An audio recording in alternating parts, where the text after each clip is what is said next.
Hello everyone, এটা হচ্ছে আমার ফার্স্ট ব্লগ। আজকে ছিল আমার বোনের ছেলের জন্মদিন, তার জন্য রান্না করা হচ্ছে বিরিয়ানি। প্রথমেই তেল দেওয়া হলো, তেলে আদা রসুন পেস্ট দিয়ে দেওয়া হলো। তারপর কিছুক্ষণ নাড়াচাড়া করে এরপর দিয়ে দেবো পেঁয়াজ কুচি। পেঁয়াজ কুচি হালকা করে ভেজে যখন ব্রাউন কালার হয়ে যাবে, তখন ব্রাউন কালার হওয়া পর্যন্ত অপেক্ষা করতে হবে।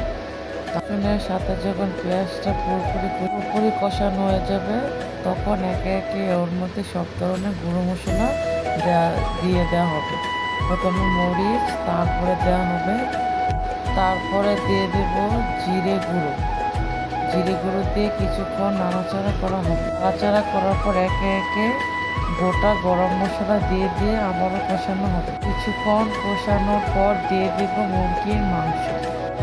মুরগির মাংসটা একে একে সম্পূর্ণ দাঁড়ানোর পর ভালো করে কষিয়ে নেব। আস্তে আস্তে কষানোর পর এর মাঝে দিয়ে দেবো কাজু বাদাম, টমেটো এবং টক দই। এগুলো দিয়ে আবারও আস্তে আস্তে কষানো হবে। কষিয়ে নেওয়ার পর কিছুক্ষণের জন্য রেখে দেওয়া হবে, এর মধ্যে সুন্দর কুক হয়ে যাবে।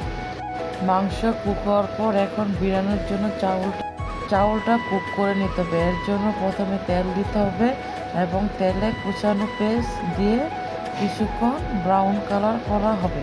তারপর একে একে এর মাঝে দারচিনি, এলাচ এবং তেজপাতা দিয়ে আবারও কিছুক্ষণ নাড়াচাড়া করে নিতে হবে। যখন পেঁয়াজের সাথে মশলাগুলো সম্পূর্ণ ব্রাউন কালার হয়ে যাবে, তখন আস্তে আস্তে এর মাঝে কাঁচামরিচ, তারপরে রাঁধুনি বিরিয়ানি প্যাকেট মশলা, গুঁড়ো দুধ দিয়ে দেব। এগুলো যখন সম্পূর্ণ ব্রাউন কালার হয়ে যাবে, তখন এর মধ্যে পরিমাণ মতো পানি অ্যাড করে নেব।